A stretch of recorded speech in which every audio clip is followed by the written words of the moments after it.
Hello दोस्तों, मैं संतोष कुमार और हम जैसा कि हमने प्रीवियस वीडियो में लास्ट टाइम रिवीजन जो कि आपका बहुत ही जल्द पॉलिटिकल साइंस का एग्जाम होने वाला है क्लास 12 का, तो उसके रिगार्डिंग हमने लास्ट क्लास में डिस्कशन किया था, उसी का आज पार्ट 2 कर रहे हैं। तो देखते हैं आज उसके पार्ट 2 में हमारा क्या है टॉपिक। आज हम प्रॉब्लम्स पढ़ने वाले हैं असम के लेकर कि वहाँ पे जो मेजर प्रॉब्लम्स थी वो क्यों थी।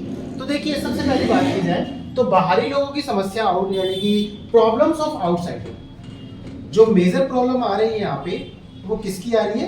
प्रॉब्लम ऑफ आउटसाइडर, कि जो आउटसाइडर थे उनकी क्या प्रॉब्लम है।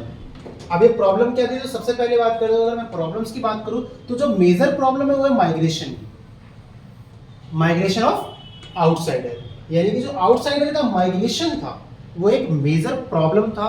ठीक है, असम के अंदर कहां पे? ये असम की बात करें हम, ऑलमोस्ट अगर बात करें तो ये नॉर्थ ईस्टर्न जो स्टेट थे हमारे, north eastern region of India, यानी कि जो भारत का जो पूर्वोत्तर क्षेत्र है, वहां पे बाहरी लोगों की एक समस्या थी, क्योंकि प्रवास जो माइग्रेशन है वो एक मेन रीजन बना है। इससे क्या हुआ? इससे दो चीजें हुई वहां पे, एक वहां की इकोनॉमिक कंडीशन और दूसरी वहां का जो कल्चरल कंडीशन।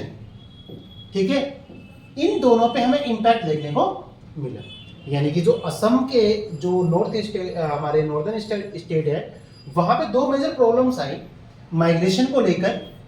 पहली प्रॉब्लम थी वहां की इकोनॉमिक कंडीशन और दूसरी प्रॉब्लम थी वहां की सोशल कल्चरल कंडीशन। अब ये दोनों जो कंडीशन है वो क्या है? सबसे पहले हम बात करते हैं इसकी। देखो, इकोनॉमिक कंडीशन कैसे वहां पे हार्मफुल हुई।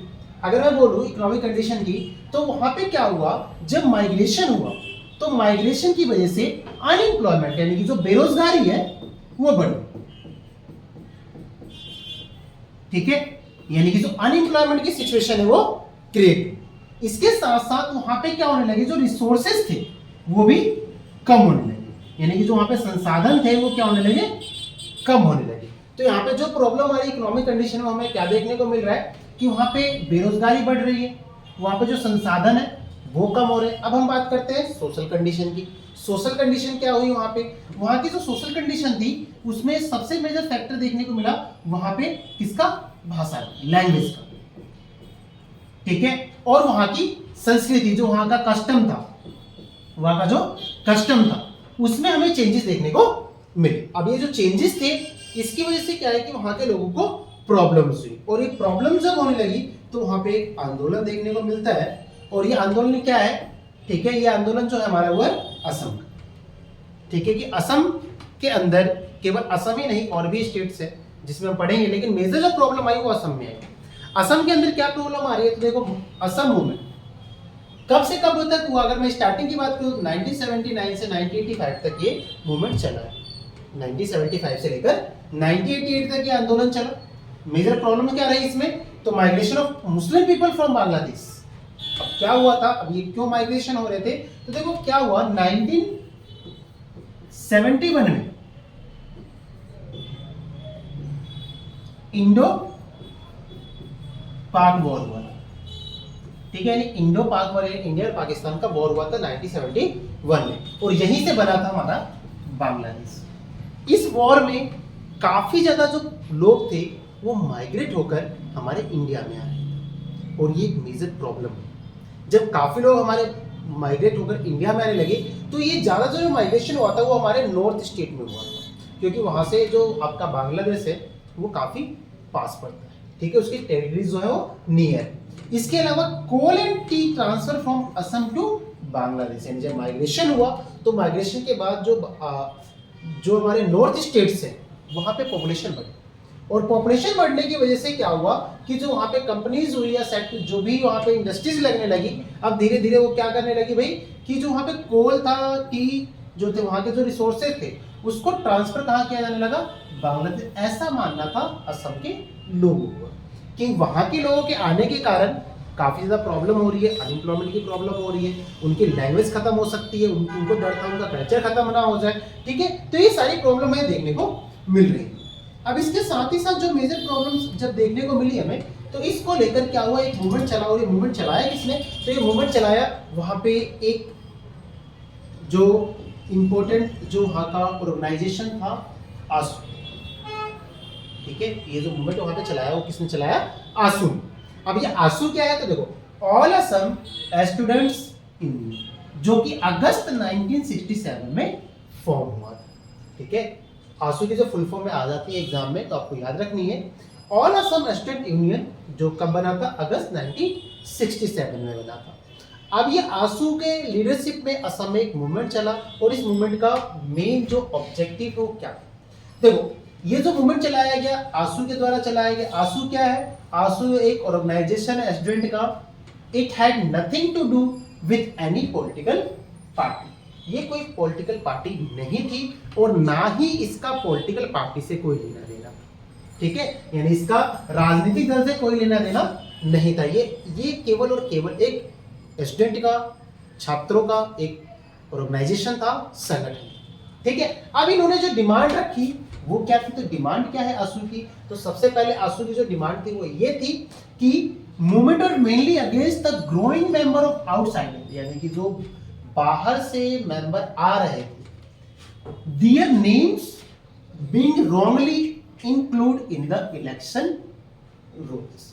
यानी कि अगर बात की जाए तो जो विदेशी और प्रवासी बंगाली जो बांग्लादेशी थे, अन्य लोगों के बढ़ते क्या हो रहा था, वो अपना नाम गलत तरीके से वहां पे जो मतदाता सूची, वहां पे जो इलेक्शन पोलिंग जो लिस्ट होती है आपकी, ठीक है, इलेक्शन लिस्ट में कहते हैं, वोटर लिस्ट जो आती है, उसमें ये अपना नाम गलत तरीके से एंटर करवा रहे थे और अपना आइडेंटिटी प्रूफ बनाना शुरू किया, जिससे वहां की पॉलिटिक्स भी क्या हुई, धीरे धीरे कहीं ना कहीं अप एंड डाउन देखने को मिली।